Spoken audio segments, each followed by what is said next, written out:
Brilurban sat crossed and cross-legged, and failed. Conditions were perfect.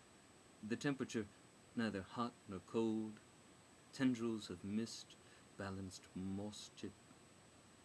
A light, steady rain tapping the roof, sliding into rivulets, sloshing gently into the gutters, collecting in the corners, dancing ring by ring down the chains, carving away around the stepping stones.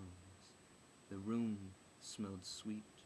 He'd eaten enough to feel neither hunger nor overfull, and oh, he had plenty on which to meditate. But he failed. Persistence. Persistence he had learned, and persistent he would be.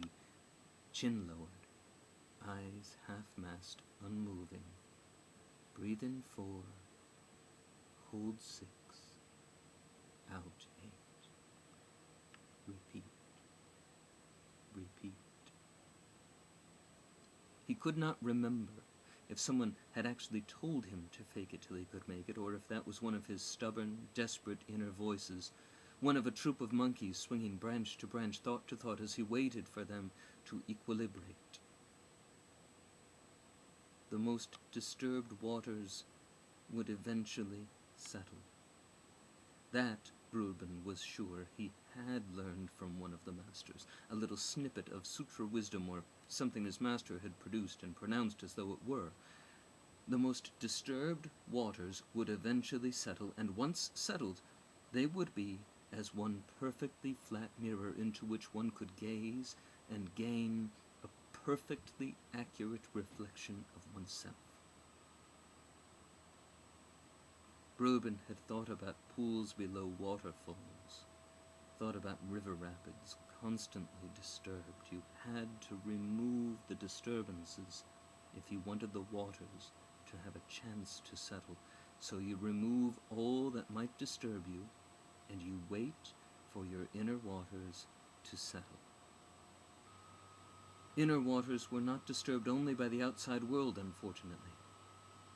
The monkey mind, swinging one idea to the next, worried about the future, fixated on the past, constant motion, shaking the surface so that Brilurban could see only a warped and twisting reflection. Wishing it to come into focus only barked those monkeys back into action, so he failed. Focusing on his breath didn't seem to work. 4 in, hold 6, out 8 was comforting. A simple pattern easily repeated, relaxing and boring, too boring for Brilurban. His mind couldn't hold to it. He could try painting again. He liked painting, but he never got to the now in his painting. Couldn't stop himself wanting the painting to be good. Couldn't stop trying to get there and concerning himself about each dip, touch, stroke. He could go back to music. He liked music, but he wasn't any good at it, and that bothered him. He could cook, or clean, or write, or grow, or tend, or build, or walk. Just thinking about the options depressed him and ensured he'd fail. There was, he knew, another choice.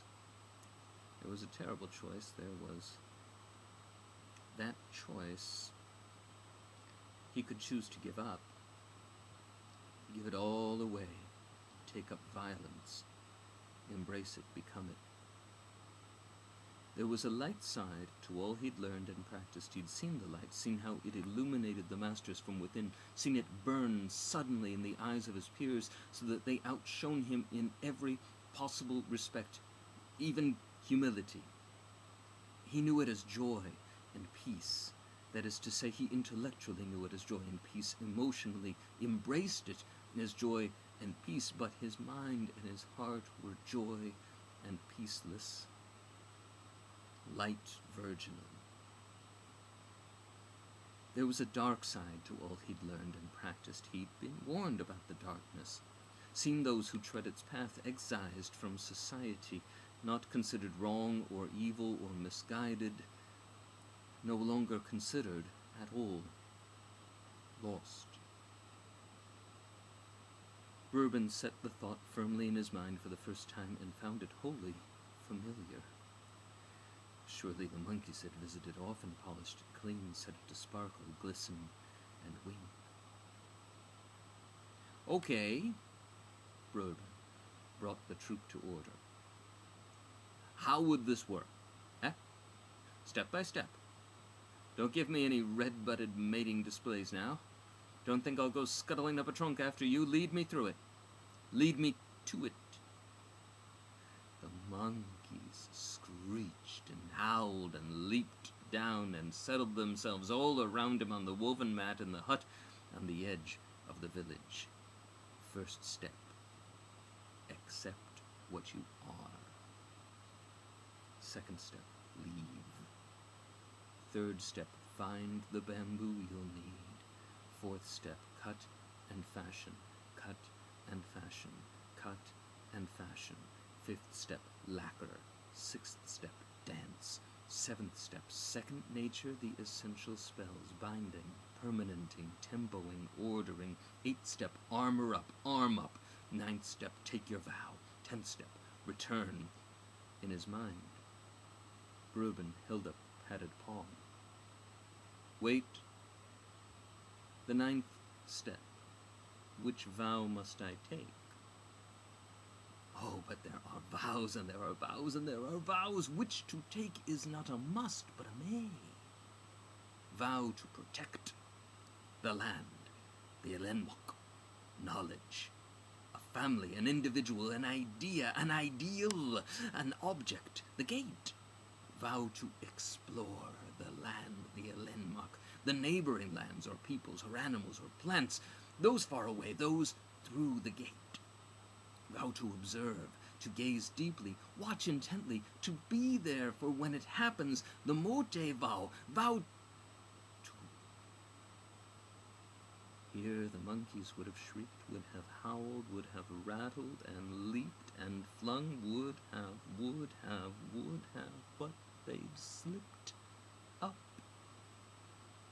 Set to, gotten down, and calmed and set out the options on cards shuffled just so face up, and somehow imagined themselves partnered with Bourbon, who sought to slip them up, set them to, who had gotten them down and calmed them. Bourbon looked into the calm, still, monkeyless surface, saw himself in reflected light,